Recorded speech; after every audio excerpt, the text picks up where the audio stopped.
And indeed, there are a couple of experiments in which they had patients with lesions in that area, and subjects lost the ability to actually perceive disgusting things. For instance, you could offer a rotten piece of cake to these people and they would just eat it with nothing. And they also lost a little bit the capacity to recognize disgusting things from others. And people also stimulated in that area, and this area is really responsible for making you nausea and feeling nausea and things like that. So it is really crucial for understanding this, for the perception of disgust, at least.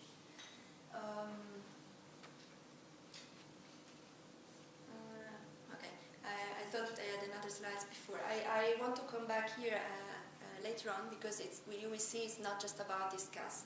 So we can really talk about other emotions as well. But I started my talk asking you about empathy and what you think about empathy. So empathy has a lot of definitions. If you look on the web, on the literature, I think you will find a world of definitions. And it contains definitely different concepts, like the emotional contagious, so something where you are really spontaneously feeling with the other. So if you would start laugh, I would start laugh. And or if you cry, I would start crying. This is really something that comes across quite spontaneously. And it goes up to more cognitive emotion, really thinking about how the other feels and recognizing that the feeling that I observe is different from mine. So it is a very, very complex thing. But in this case, we have to start somewhere, and I would say that all these shared circuits and mirror neurons would probably play a role at the very initial stage of empathy, and we could start already calling them empathy if we really use empathy with such an embracing kind of definition, because these emotional contagious can really be driven by such activity, because it's quite spontaneous and it doesn't necessarily require a lot of other computational work. And we started study basically empathy by comparing, basically trying to study the relationship between the amount of activations that we found and the measurements of empathy that were kind of available around. And one of these empathy tests that you can find is are questions basically that try to measure the perspective taking. So how well people put themselves into other shoes. So here, for instance, I will ask you to give a rate from 0 to 4 to one of the following sentences. And 0 means that the sentence doesn't describe you well at all. And 4, it means that the sentence describes you very well. So here the sentence comes. When I'm upset at someone, I usually try to put myself in his shoes for a while. Please lift your hand if you think that this sentence describes you relatively well, like 3 to 4. Okay, keep this in mind. And who will say that this sentence describes you not very well, like 1, 0, maybe 2? Yes, okay. So keep that in mind. Then there is another sentence. I sometimes try to understand my friends better by imagining how things look from their perspective, and so on and so on. So there are more questions about it. And what we did in that experiment, and keep your answer in mind, was presenting sound to our subjects, and some sounds were like sounds of mouth actions. Let's see. Don't laugh, it's me. And hand actions. Okay. There were sounds that were clearly mostly of action done performing the hand and the mouth. And then here what you see is that basically the system, these are the voxels that were active both while listening to this sound and performing basically similar actions in the scanner. And then for these subjects we also collected the responses to the questionnaire that I just showed you before. And here basically is the distribution of the answer from those subjects. And what we found here, if we would split the group in two, we took the 6 with the highest value. This is their brain activity. And now if we would take the 6 with the lowest value, this is what happens. Okay? So in that case, there was a clear correlation between the amount of activity, differential activity actual, and the empathy scale. But of course, I don't want to give you the wrong message in the sense that people that rated very low, they don't have the system, because this is actually not true. I mean, we are just, this was a nice example to make my point, but actually there is a normal variability in the population of how much spontaneously we would activate basically this area. And I will show you later on that we can probably distinguish between an ability to really empathize and how much spontaneously we would do. Okay, share circuits for action, sensations, pain, disgust, pleasure, and these all happen in the same area. Reading about emotions and thinking about others. Do we always share? No. Okay? Like fairness plays a role, and actually there is also gender plays a role, and like in-group, out-group in general. With the, for instance, I'll give you just an example. I want to be fast here, but if we would witness somebody that basically is a fan of the same team receiving pain, we would activate the share circuits more than if we would witness basically somebody that is a fan of another team receiving the pain.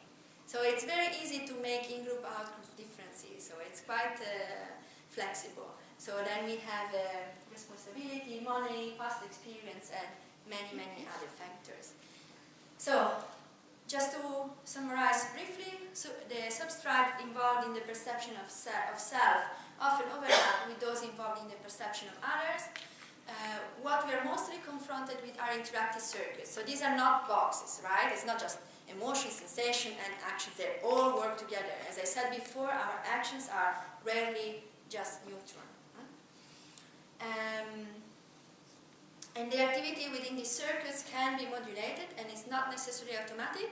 And I will end the presentation in a few slides by giving an example, an extreme example, basically, of patients that have problems with empathizing. And we are not acting alone. So far, most of the research I showed you was basically made with somebody witnessing somebody else, and that's the end of the story. But in most of the cases, we are interacting. So our actions influence the actions of others and vice versa. So I will also very briefly go into this. For the responsibility, what we did here, subjects had to play a flanker task, so they had to respond to the middle letter. And there were two participants, and one was a Confederate, and one was a real participant. But the real participant didn't know that the other one was a Confederate. Okay?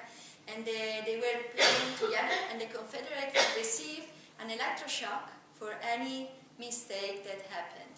Okay? So basically, both participant had to answer, and if, for instance, you would be correct, and the Confederate also would be correct, the electroshock would be very mild, almost not painful.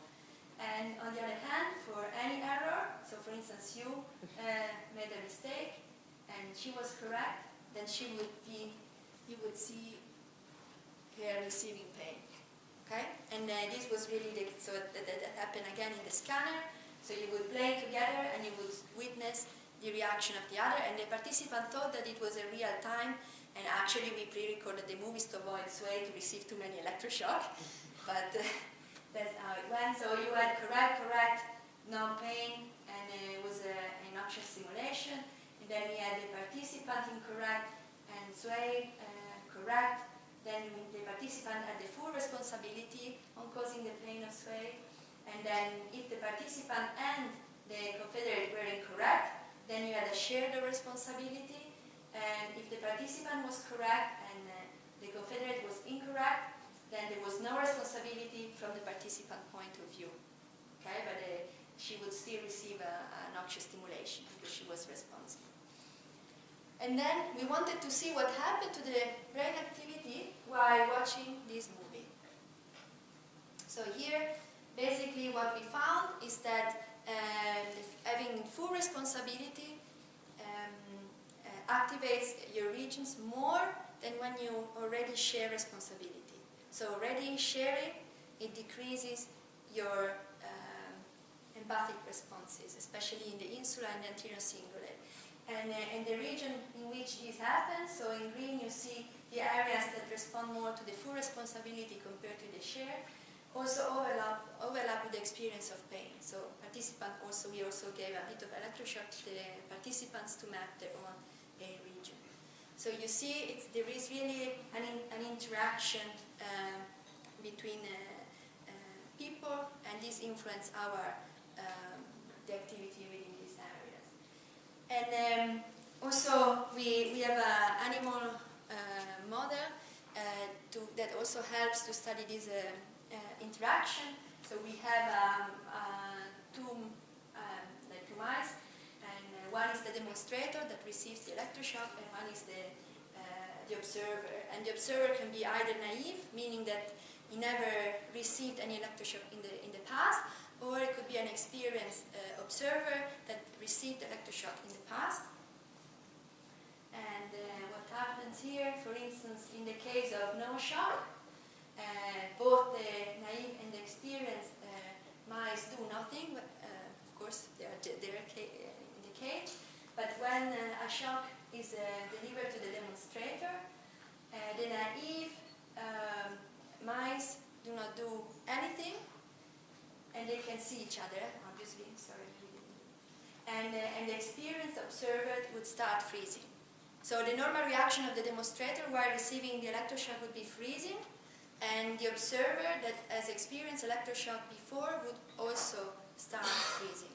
And this is a very strong effect. And the interesting thing is that the demonstrators that they were paired with experienced observer that freezed, okay, they were really reflecting each other's behavior, because if they were paired with for instance, there is a variability in the amount of freezing in the observer. So when they had an observer that was freezing a lot, then the demonstrator would also freeze a lot.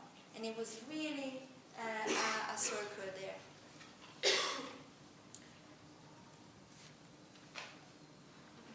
Okay, this is the last topic for today. And again, I want to bring in an extreme case, and the case of psychopathy. So these people are really are thought to lack empathy because they are able to hurt the other, although the others clearly show that they are hurt. And so we had the opportunity to invite them into the lab and to scan. So these were people that were in prison. So it was a kind of a long, big adventure. And they came in, and what we showed them were movies of this kind. This was a sort of a painful interaction. This was what we call a social emotion, because it was exclusion. So one hand was nicely coming in to caress, and the other one was not go away. This we define it neutral, and this was a pleasant experience. And what we did, again, we want them to experience these emotions. So we really slapped them. We rejected them, so there was a small task where they were looking for our hand, and we had to push them away. And we shake their hands, and we caress them. And then again, we picture the activities of the brain. So what you see here were the area activated in the controls during the observation of these movies, independently of the emotion. Okay, we pulled it together. And here is the activity of the psychopath. So if you then compare them, you can clearly see that the control group had much more activity than the psychopath. And these were also overlapping with experience, okay?